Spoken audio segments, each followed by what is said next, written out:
A paz do Senhor, meu irmão, a paz do Senhor, minha irmã, seja bem-vinda, bem-vindo a mais um podcast. Pela graça do Senhor, estamos aqui novamente reunidos. Para você que não me conhece, meu nome é Daniel Maia, sou professor de adolescentes ali da Igreja Central, aqui em Natal, né, no Rio Grande do Norte, né? E estamos alegres, mais uma vez, né, de poder discutir aqui um tema que é de grande relevância, né, juntamente comigo, a professora Gedidia. Aqui eu saúdo com a paz do Senhor. Peço para que ela se apresente para as pessoas que não conhecem. A paz do Senhor para todos, a paz do Senhor, professores, alunos da Escola Bíblica Dominical. Estamos aqui em prol dessa missão, né, da Escola Dominical, alegres, né, por estar podendo exercer esse papel aqui, agradecidos a Deus. Meu nome é Gedidia, eu sou professora, psicóloga, e agradeço a Deus por estar aqui. Amém, glória a Deus. Como os irmãos podem perceber, né, nossa querida Thaís não pôde estar conosco, né, só está eu e a professora Gedidia, mas desejamos melhoras, né, se Deus quiser ela estará conosco aqui no comentário da lição de número 11, né, essa que é a lição de número 9, né, tem como título Os Cristãos e a Prática da Misericórdia, né, essa lição que está presente na revista Como Viver no Mundo à Luz da Bíblia. Então, como os irmãos podem perceber, são títulos dos mais variados assuntos, né, professora Dididia? Uma hora fala sobre amor ao próximo, aqui sobre misericórdia, sobre família, sobre amizade, né? E são assuntos que envolvem a vida cristã de uma forma geral, Isso. Nos né? múltiplos aspectos, né? Nos múltiplos aspectos, eu diria até no aspecto individual, no aspecto relacional e no aspecto também espiritual, né? E Espiritual. até social, quando a gente começa a falar de igreja, tanto é espiritual quanto é social. Quando a Exatamente. gente observa os assuntos da lição, a gente pode até fazer os blocos disso, né? Um bloco é individualidade, outro bloco é relações interpessoais e outro bloco a gente tem as relações sociais mais abrangentes, comunidade, igreja, papel social, que é o que a gente vai ver Sim. hoje. Exato, sempre numa perspectiva micro e macro, né? De uma perspectiva bem holística mesmo, mostrando que nós, como cristãos, devemos nos preocuparmos com todas as áreas da vida, né?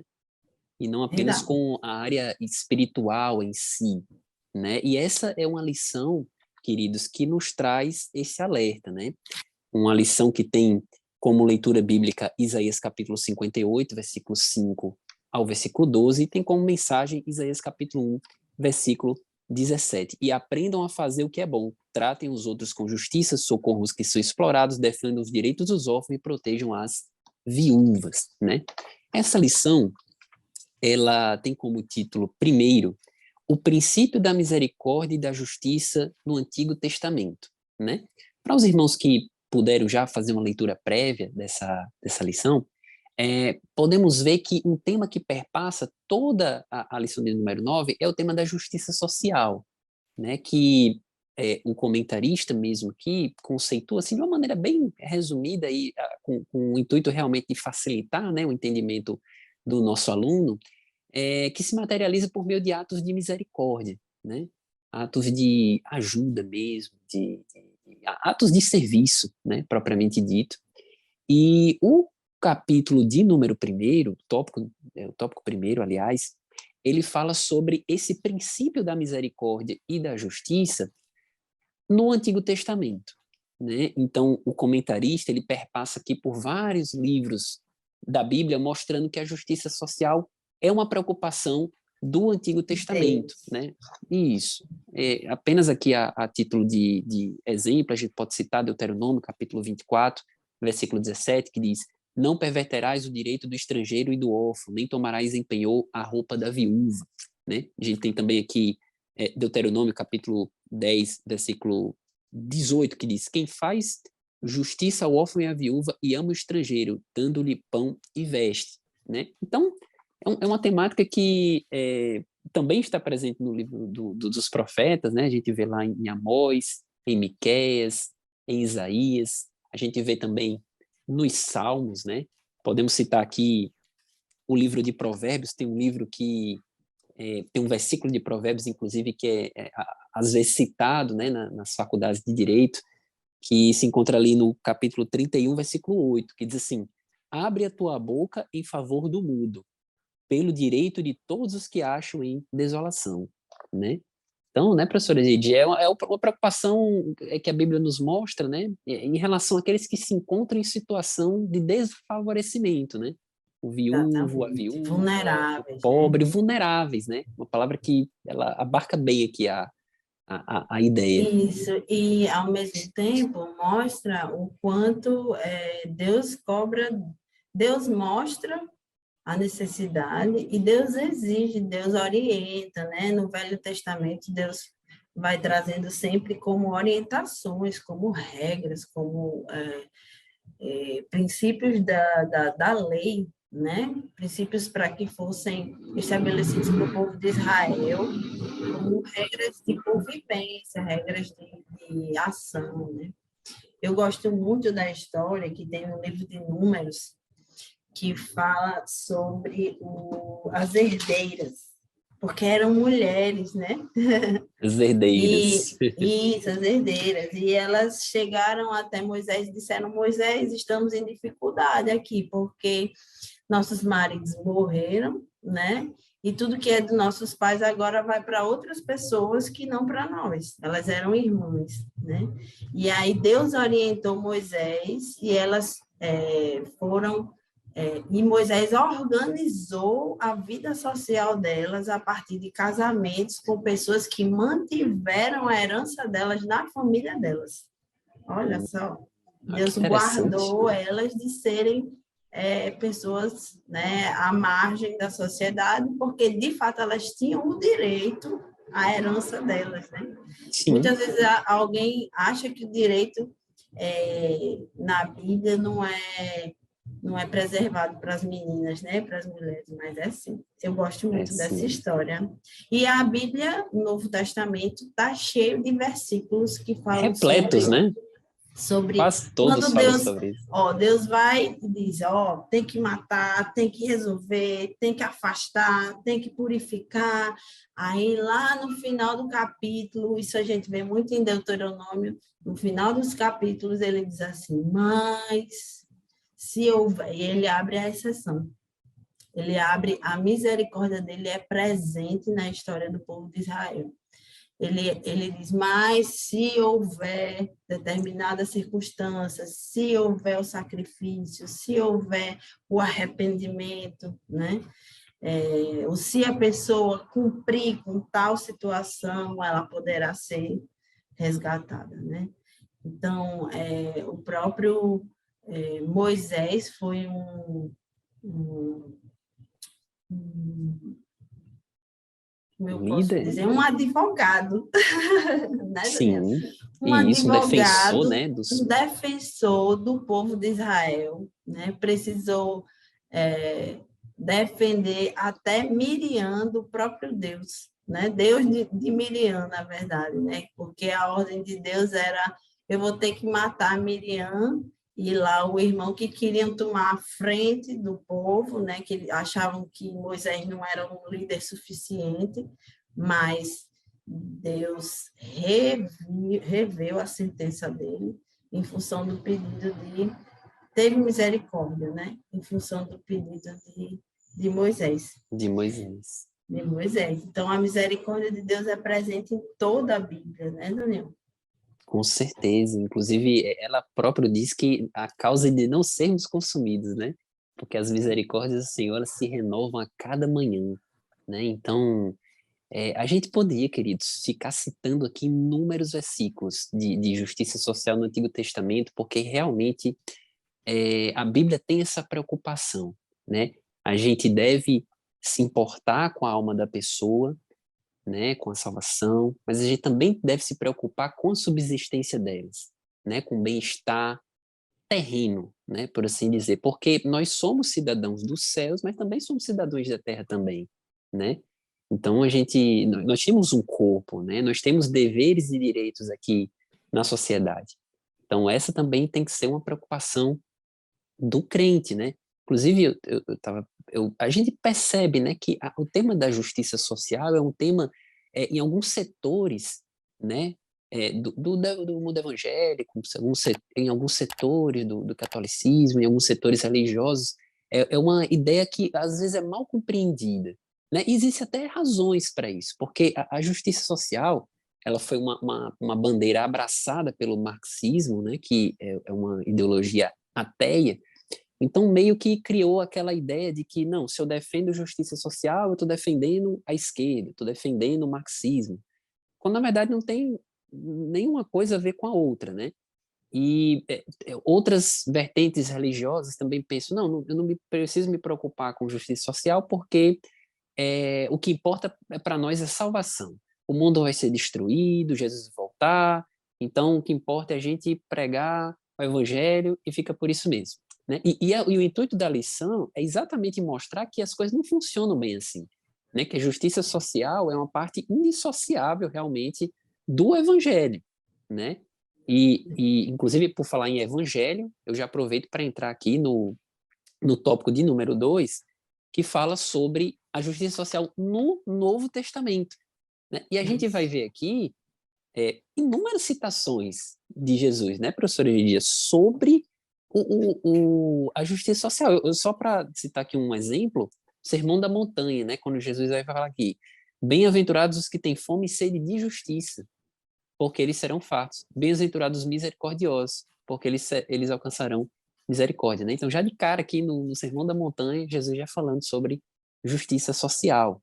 E pegando o gancho do que você estava falando, Daniel, da forma da gente ver a justiça social, né? Existe também a religião, a vertente religiosa, que coloca a justiça social como pré-requisito do processo de salvação, né? Como se Hipervaloriza, né? Hipervaloriza. hipervaloriza. Existem aqueles Enquanto que desprezam, existem aqueles que hipervalorizam. existem aqueles também que usam a justiça social como um caminho de até, como eu poderia dizer, de fraude para a religião. Sim, sim, sim, sim. Estou aqui fazendo um processo, uma ação social, mas no fundo ele está investindo em alguma coisa de interesse próprio e usa o nome de Jesus para isso, e a gente precisa estar atento, porque a justiça social, conforme a Bíblia, fala de um sentimento interno, de uma intencionalidade espiritual para além do que é material. Primeiro é o espiritual e depois é o material. E algumas religiões invertem isso, colocam a justiça social dentro do que é material. Eu tenho que dar, eu tenho que oferecer coisas aos pobres, né? E depois eu vou ter a salvação. Mas não é assim que teologicamente a gente vê na Bíblia. Exatamente. Apenas para citarmos, né, colocando os pingos nos is, nós temos a teologia da libertação, né? Dentre outros adeptos, o Leonardo Boff, né, que eles pegam a teoria marxista e juntam com a Bíblia, né? Tentam fazer ali uma compatibilização, uma mistura, né? E dizem, é uma leitura da Bíblia lida através das lentes do oprimido, né? Do sofrimento do pobre, né? De forma que a salvação, ela vem primeiro, como a professora Geridia falou perfeitamente aí, primeiro através da emancipação econômica, né? E, infelizmente, a gente sabe que não é dessa forma, né? Biblicamente não é dessa forma. Biblicamente não é dessa forma, né? Primeiro, como a professora Gídia falou, primeiro é o espiritual, depois é o material. De fato, o espiritual é mais importante, mas não quer. Mas quando a gente diz que o espiritual é mais importante, a gente não quer dizer que o material não é importante. Está falando apenas que uma coisa é mais importante do que outra, mas essa outra também tem importância, né? Mas ela não pode ser erigida a um patamar de indispensabilidade, de pré-requisito para a própria salvação, né?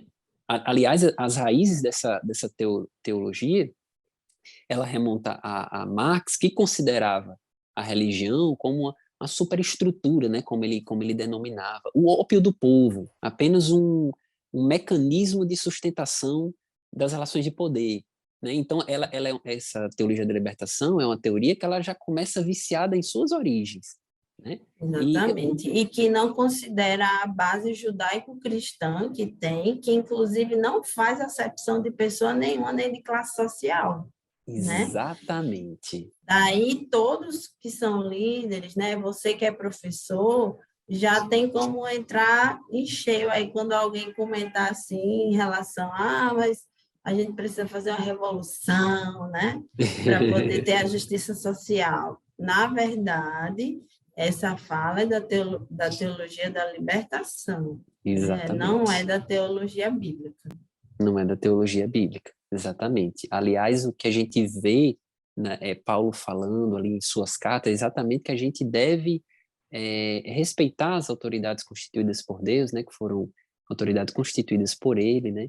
Então, essa ideia do marxismo, de pregar uma revolução social para a tomada dos meios, coletivização dos meios de produção, não é realmente uma ideia bíblica, né? Talvez o seu aluno ele não tenha esse grau de aprofundamento a respeito do tema, mas por certo ele já deve ter ouvido falar, né? Porque, aliás, as escolas estão cada vez mais falando, né, sobre essas ideias, né? A gente vê muita doutrinação nas escolas. Isso não é só de agora, né? Não é só para a geração dos adolescentes. Se você, professor, tem dúvidas em relação a isso, você precisa se informar em relação ao que é pregado em relação à cultura, como eu diria, a cultura marxista, né? A doutrinação, ao que se propõe alguns autores, né? Inclusive da área da educação, isso é muito forte, Muito forte. para que vocês conduzam os alunos numa fala voltada para uma justiça social que não faz acepção de pessoas e que Exatamente. consideram a justiça verdadeira, sem vícios, aquela da balança equilibrada mesmo, né? E que hoje em dia está tão difícil da gente ver, né, Daniel? Tá tão difícil, essa justiça, meu Deus. Deus Mas tenha vai dar misericórdia de certo, Deus nós. está com a gente. Mas é verdade. E a justiça divina, ela nunca falha, né, professora Geridia? É A dos homens perfeito. pode falhar, mas ela é perfeita, a divina. A divina é perfeita, não E falha, não é né? cega. E não é cega, exatamente, né? Ela consegue ver tudo, até o profundo e escondido, não é verdade? E glória Verdade, a Deus por Daniel. isso, né? Então, por isso, queridos, que no Novo Testamento a gente tem muitas referências sobre a justiça social. Talvez uma das referências mais emblemáticas aqui, que seria interessante você professor, abordar em sala de aula, seria aquela descrita em Mateus capítulo 25, 35 e 36, que Jesus está abordando ali aquela temática a respeito da sua vinda, né? E quando ele vier, ele vai separar as ovelhas dos bodes, né? As ovelhas à direita, os bodes à esquerda, e ele dirá ali para as ovelhas, né? Vinde bendito do meu Pai, quando eu tive fome, vocês me deram de comer, quando eu tive sede, vocês me deram de beber, quando eu estava precisando, quando eu era estrangeiro, vocês me hospedaram. Perguntarão quando é que nós demos de comer, quando é que nós demos ao Senhor de beber, né? E Jesus vai falar, olha, quando vocês fizeram por esses pequeninos aqui, vocês fizeram a mim. Né? Então essa passagem ela é extremamente emblemática para assim tirar de vez qualquer dúvida a respeito da justiça social como uma doutrina bíblica, na verdade, e que a gente deve mostrar ao nosso mundo, principalmente por estar no Novo Testamento, principalmente por partir de falas do nosso Senhor Jesus, né? Mas não só de Jesus, né? A gente vê também isso daí nas cartas de Paulo, a gente vê essa referência em Atos dos Apóstolos, ali quando falam que os irmãos estavam numa uma só comunhão, né, no partir do pão, alguns até vendiam suas propriedades para dar ali para repartir com aqueles que precisavam, né? A gente vê também essa referência em Tiago, né, que eu gostaria inclusive de ler para os irmãos, porque ele é bem claro quando ele fala que a religião pura e imaculada para com Deus, o Pai, é esta: visitar os órfãos e as viúvas nas suas tribulações e guardar-se da corrupção do mundo. Quer dizer, a religião pura e imaculada. Quer dizer, aquela religião verdadeira, né? A teologia de Tiago que tem muito que é muito enfática quando ele fala das obras, né? Isso. Eu ia destacar também Sim. o capítulo 14, o capítulo 2, versículo 14, que fala sobre a fé sem obras para nada aproveita, né? E aí tem um versículo, que é o último versículo do capítulo 2, que é o versículo 26, que diz: porque assim como o corpo sem o espírito está morto, assim também a fé sem obras é morta.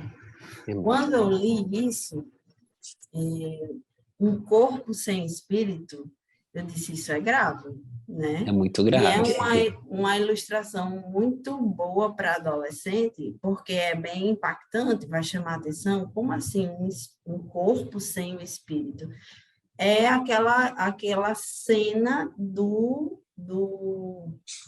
velório, né? Do A pessoa cemitério, que né? está ali, isso, a pessoa que está ali, eu diria do velório, dançar, porque a pessoa que está ali, ela tem corpo, ela tem olhos, ela tem boca, ela tem É nariz, verdade. ela tem estrutura do corpo, os braços, as pernas, né? Se não tivesse sido uma coisa assim muito Sim, grave, sim, ela está com o sim. corpo inteiro ali dentro do esquife, né? Do caixão, mas ela está sem o espírito dela. Então, é como se ela tivesse todo o potencial para fazer alguma coisa. Veja bem, assim como um corpo sem o espírito, né? Está morto, assim também é a fé, ou seja, a pessoa que tem a fé, mas não cumpre as obras. Quando a gente tem a fé, a gente tem todo o potencial para fazer. A gente tem olho para ver, a gente tem boca para falar, a gente tem nariz para cheirar, ouvidos para ouvir, braços para servir, mas a gente não fazer é como se a gente tivesse morto, né? Muito É poderosa aquela essa analogia. isso. E aí a gente pensa, poxa, mas eu estou vivo, né? A minha fé é viva, a minha fé é atuante. Eu creio que Deus vai fazer acontecer, que Deus salva, cura, batiza com o Espírito Santo. Mas o que você tem feito socialmente, o que você tem feito pelo próximo, que é o segundo mandamento, né? Mais importante que o próprio Jesus colocou para nós. Tiago, uma vez eu falei sobre esse tema na igreja para colocar o seguinte: o quão é importante o evangelismo, Sim. o quão é importante a gente se mexer e usar nosso trabalho, nosso tempo, a nossa vida em função da fé, né? E quando a gente pensa em ação social, em comunidade, no nosso próximo, serve da mesma forma, né? Sim. Tiago aqui estava falando justamente sobre isso. Obras referem-se ao evangelho, a pregação do evangelho, mas também se refere a dar do pão, dar o pão, né? A dar de vestir,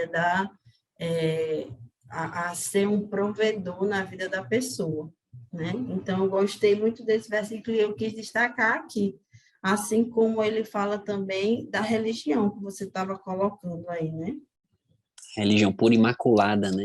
Religião Isso. verdadeira. Então, essas referências, essa do velório é uma referência perfeita, né? Porque ela mexe muito com a nossa imaginação. Quando a gente fala na palavra velório, imediatamente já nos vem à mente toda a cena, né? E é uma analogia que a gente deve mostrar para realmente explicar como a fé tem que vir com obras, né? Inclusive, chegou-se a ter um debate entre os teólogos sobre a teologia de Paulo, que fala sobre a salvação pela fé e a fé somente, e a teologia de Tiago, que fala sobre salvação com obras, né? Então se perguntaram, né? Chega os teólogos se questionando, mas e agora? Quem é que está certo, quem é que está errado? E chegou-se à conclusão correta de que nenhum dos dois está errado, todos os dois estão certos, e as teologias se complementam. A salvação, ela é de fato só pela fé, é só pela fé, não é por obras. Sendo que uma fé salvífica, ela necessariamente produzirá obras. O efeito da fé salvífica é produzir obras. Se a pessoa tem uma fé que não produz obras, então não é fé. Né? Exatamente o que a professora Gedidia está explicando. Uma fé morta não é fé. Né? não é fé. Não tem vida, não tem vida ativa, né? Não é uma fé viva, é uma fé morta. É uma fé morta. Então, então, a salvação é pela fé, e a fé produzirá obras. Por isso que a gente tem que falar tanto sobre esse assunto com nossos alunos, né? E também fazer uma autorreflexão também, né? Tipo, o que é que eu estou fazendo em prol do reino? O que é que eu estou fazendo em prol da sociedade? Né? Como, se o irmão ou a irmã, professor ou professora não tem essa ideia, ore para que Deus dê esse entendimento, dê essa disponibilidade, essa possibilidade também, né? Porque o que não faltam são pessoas à espera de nossa ajuda, né? Necessitadas de um amparo nosso, né? Seja lá qual for, né? À luz da Bíblia, quero dizer, né? E é tão prático isso, porque a gente se diz cristão. E o que é um cristão? Né? Converse com seu adolescente sobre isso. O que é ser cristão na sociedade? É você fazer igual a todo mundo? Ah, não, é porque a gente não peca, a gente está no processo de santificação, certo? Mas é só isso? A missão que Deus nos deu foi só essa? Ah, não, a gente tem que pregar o evangelho, certo? Mas é só isso? Né? Tem mais alguma coisa? Tem, né? Tem, a gente tem que usar de bondade, a gente tem que usar da compaixão, né? Quantas vezes Jesus estava caminhando e o texto bíblico diz, e ele, movido de íntima compaixão, ele olhava e sentia, né? E hoje em dia, será que a gente olha e sente? Né? Você está lá na sua lanchonete, comendo seu sanduíche, olha que exemplo bom, né? Comendo seu super bauru lá, e aí passa alguém que você percebe que gostaria de comer um bauru também, você tem a condição de dar, ou você talvez não tenha naquele momento, e você sente compaixão, né? Porque era isso que Jesus sentia. Quando ele viu o paralítico, quando ele viu o cego, quando ele viu a prostituta, ele sentiu compaixão. Compaixão é o quê, irmão Daniel? É pena? É só ter pena? Não. É você sentir compaixão. É você se colocar na humanidade da outra pessoa. É você perceber que ele é humano igual a você. E se ele é humano igual a você, você tem que ajudá-lo, porque numa situação oposta, se um dia você tiver em papéis trocados, se for a outra pessoa comendo sanduíche e você com fome, você gostaria de receber um sanduíche, entende? Com certeza. Então, a compaixão tem a ver com a habilidade social que é propagada hoje internacionalmente, que é a empatia. Uma pessoa que não desenvolve empatia, ela tem muitas chances de ser um antissocial, uma pessoa que não se encaixa socialmente ou que faz o mal à sociedade. Sim, certo? Existe sim, um grande risco. Somos seguidores de Cristo, somos cristãos, então, de fato, precisamos desenvolver a nossa compaixão, desenvolver a nossa sensibilidade. Não podemos estar insensíveis. Quando a gente olha alguém no sinal, a gente tem que lamentar, a gente tem que orar, a gente tem que fazer algo por aquela pessoa. Você passou no sinal, viu, não deu para fazer dessa vez. Na volta é importante fazer. Ah, mas tem a questão de drogas, de trabalho infantil, disso, daquilo. Certo, ore ao Senhor, converse com Deus e coloque os limites para o que você vai fazer. Se você não vai fazer no sinal, faça em algum lugar. Sim, né? É verdade, exatamente. Então, de fato, não é uma opção para nós crentes, né? É um verdadeiro mandamento mesmo, né? Praticarmos obras, né, como resultado dessa fé, fé salvífica que nos apropriamos, né? Como crentes e salvos no Senhor Jesus. Porque, Daniel, como disse a lição, existe um aspecto de ser cristão que é vertical, que é a adoração. Se nisso eu já estou indo para o tópico 3. Já tá caminhando, fazendo a ponte. que é a adoração, que é a gente ter a nossa comunhão com Deus, nos desenvolver no processo de santificação, buscar a purificação de pecados, o arrependimento. Mas existe um aspecto, não é à toa que Jesus disse, amarás ao Senhor teu Deus de todas as coisas e amarás o teu próximo como a ti mesmo. Aí esse é o aspecto horizontal, né? Que não tem como a gente ser cristão se não fosse relacionando com os outros. Eu gosto de dizer isso. Né? Não tem como. Isso inclui sentimentos dentro da nossa igreja e sentimentos para fora da nossa igreja, né? Sim. Isso inclui atitudes dentro da nossa igreja, quando a gente participa de um coral, quando a gente toca, quando a gente canta, quando os diáconos tiram a oferta, mas também tem a ver com você ir fazer evangelismo, alcançar uma prostituta, um drogado, alimentar os que estão com fome. Então, esse aspecto horizontal envolve a todos, não é só os crentes. Eu tenho que amar o meu irmão. Não, não é só isso. Eu tenho que ir pregar o evangelho, eu tenho que encontrar os perdidos, ajudar as pessoas que estão vulneráveis. Exatamente. E não é uma missão Desafio, pequena, né? né? É uma missão desafiadora, mas que pela graça de Deus a gente tem capacidade para fazer isso, né, queridos? Inclusive, essa é um dos temas do tópico 3, cujo título é A Prioridade é a Pregação do Evangelho. Então, o tópico 3 fala isso que a gente já está falando aqui ao longo dos outros tópicos da lição. A prioridade é a pregação do Evangelho. Podem querer destacar aqui um trechinho do comentarista que é muito importante, né? Que ele diz assim: a prioridade é a pregação do Evangelho. Porém, as pessoas terão maior clareza da nossa pregação quando ela for acompanhada dos nossos exemplos práticos de amor e misericórdia, né? Então, isso vem a agregar, né? Nossas atitudes de misericórdia, de amor, de obras, vem a agregar na pregação do Evangelho, né? Então, vem a agregar, vem somar, vem confirmar aquilo que a gente está falando, né? 2 Coríntios 3, versículo 22. Vós sois a carta escrita em nossos corações, conhecida e lida por todos os homens. Todos os homens. Né? Nós forte, somos, viu? Porque vós sois a carta de Cristo. Carta de a Cristo. gente é lido pela sociedade, pelo que a gente faz. Tem muito testemunho, né, de gente que diz assim: eu achei que você era diferente, né? E aí a gente fica orgulhoso porque a pessoa percebeu que a gente tinha o brilho de Cristo. O brilho de Cristo, ele aparece na nossa forma de atuar socialmente. Porque a gente ama sem acepção de pessoas, a gente precisa amar sem acepção de pessoas, é o nosso dever, né? É um desafio, Daniel, pensando aqui nos adolescentes, porque às vezes eles não têm contato com circunstâncias adversas às dele, né? Sim. Quando eles estudam em escola, é sempre ali o mesmo grupo, mesmo né? Um grupo, né? Parecido. Com as mesmas, né?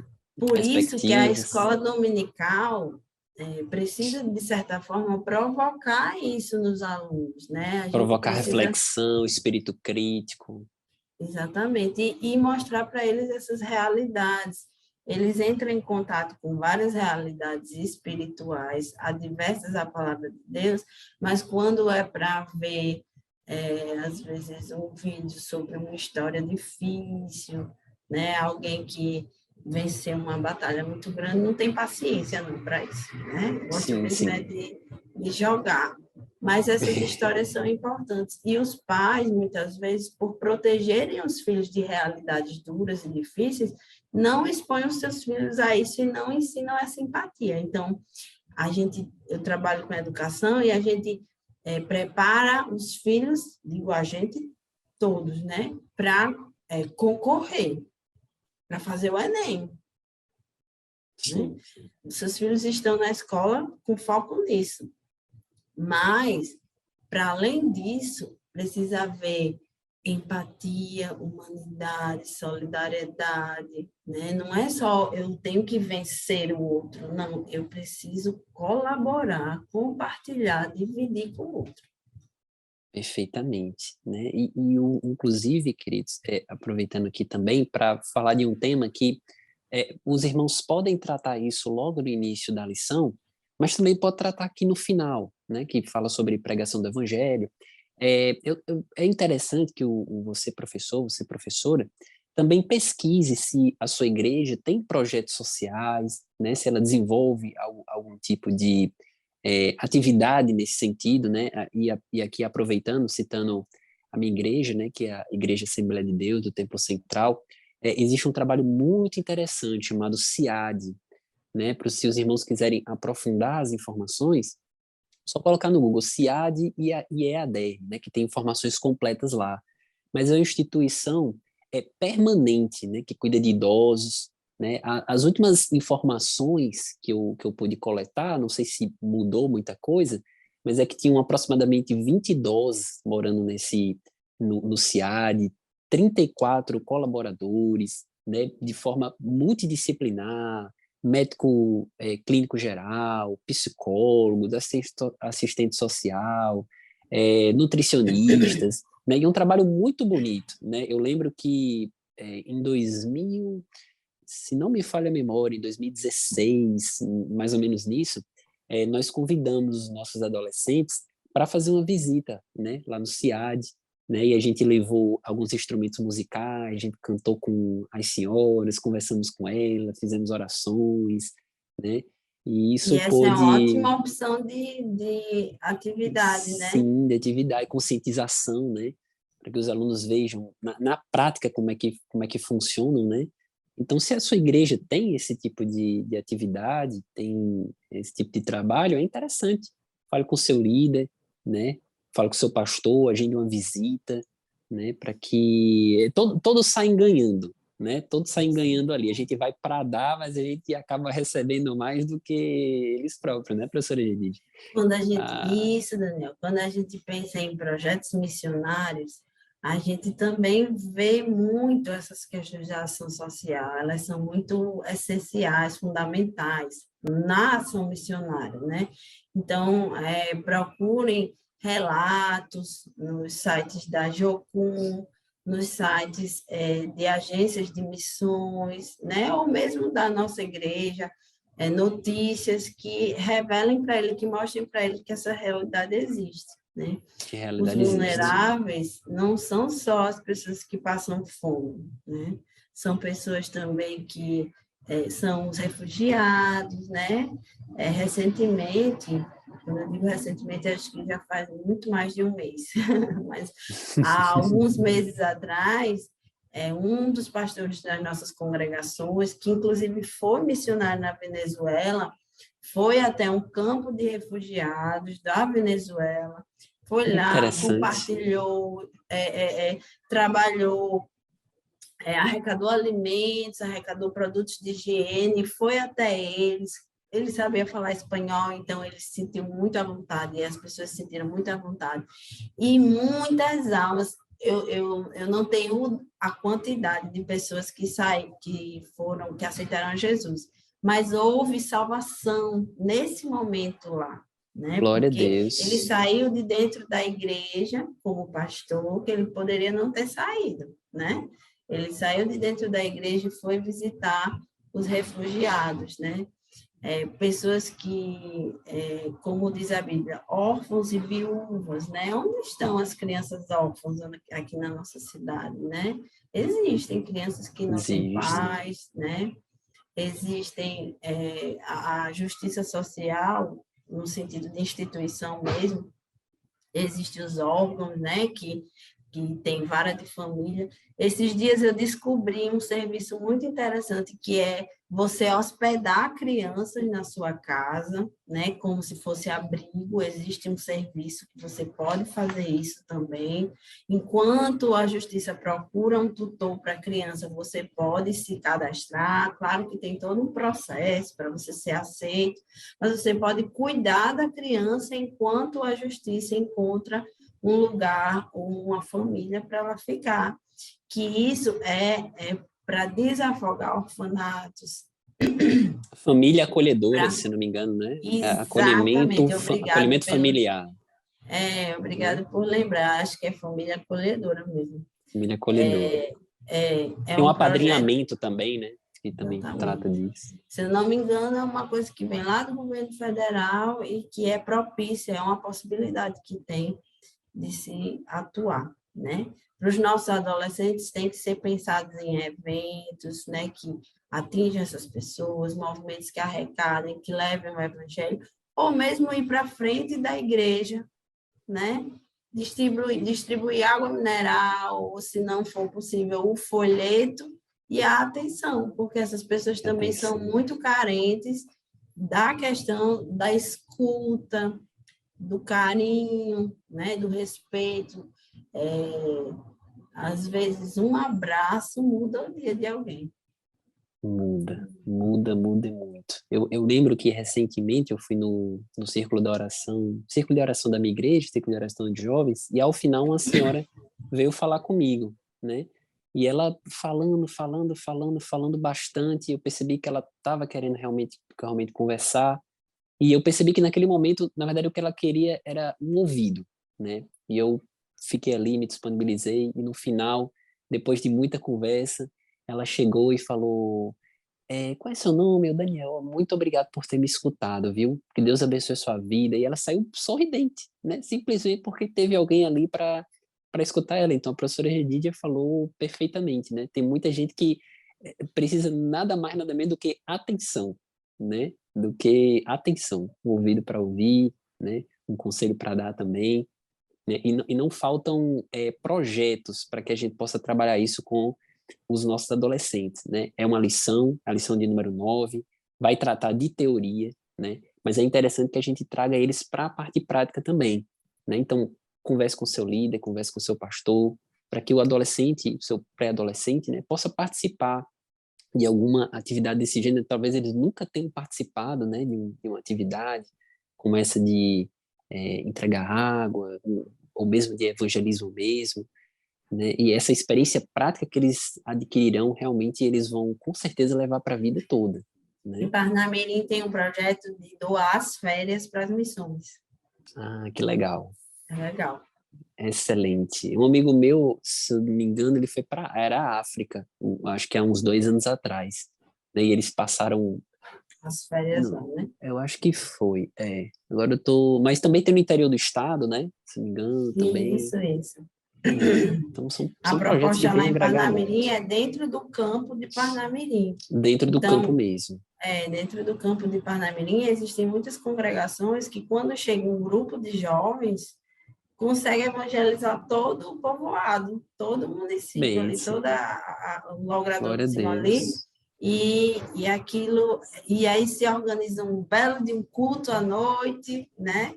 E aí as pessoas são evangelizadas, são atendidas, projetos sociais que envolvem pessoas da área de saúde são muito importantes também, né?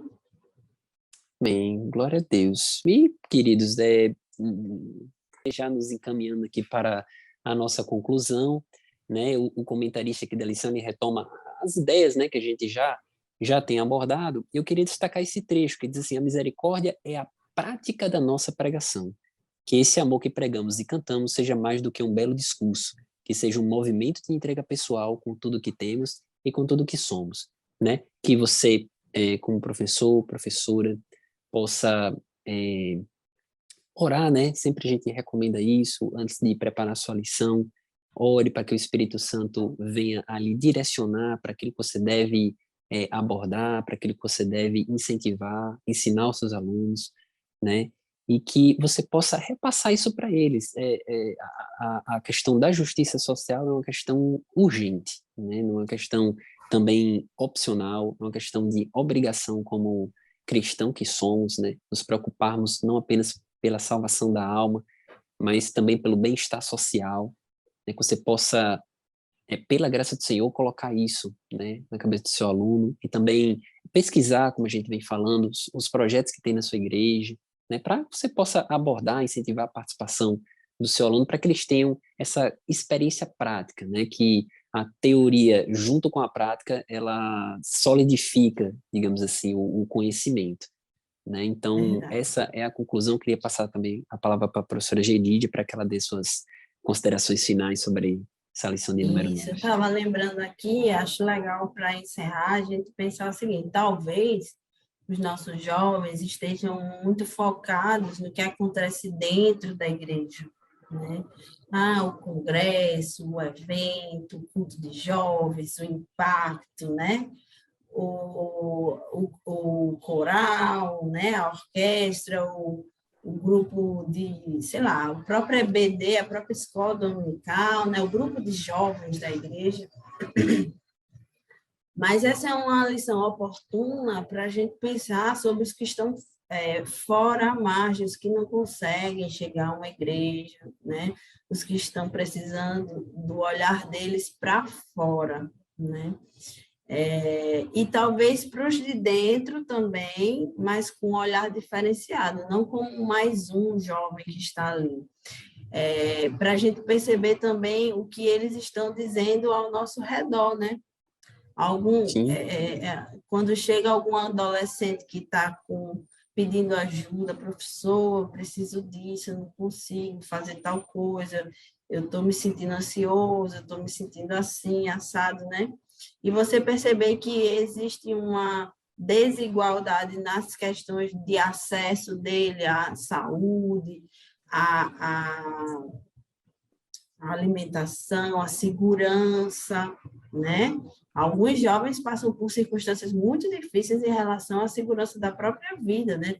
Tem pais, ou tem felizmente. Famílias que têm violência dentro de casa, então, que o seu ouvido esteja atento também a essas circunstâncias, essas falas, porque não é aceitável, meu querido irmão, que você ouça alguém pedindo ajuda na sua igreja e você não faça nada, né? Deus não se agrada disso. Então, me arrepiei toda, Daniel, agora, porque isso aí é forte. Sim, é sim. É forte. É forte, é urgente, a gente precisa se conscientizar muito para disso. mim, né? A gente está saindo daqui dessa lição com mais consciência social. Sim, com certeza, com certeza. Interessante que quando a gente lê as lições, né, quando a gente pesquisa, primeiro a gente aprende para a gente, né, professora Gedídia, para depois repassar para o aluno. Então, é sem dúvida uma lição que mexe com a nossa consciência, né, e faz nos refletir sobre as nossas atitudes, né, sempre para que possamos melhorar em prol do reino, né, em prol do crescimento do reino, do engrandecimento do Senhor Jesus, né? Esse é o grande objetivo dessa lição, tá bom, queridos? Então, muito obrigado por ter estado até aqui conosco, que Deus abençoe a sua semana, que Deus abençoe também a sua aula. Mais uma vez, não esqueça de orar, pedir direcionamento do Espírito Santo, estude bem, se dedique, e que sua aula seja uma aula abençoada pela graça do Senhor, né? Se Deus quiser, estaremos aqui no próximo podcast. Deus abençoe a sua vida. Paz do Senhor. A paz do Senhor. Até o próximo.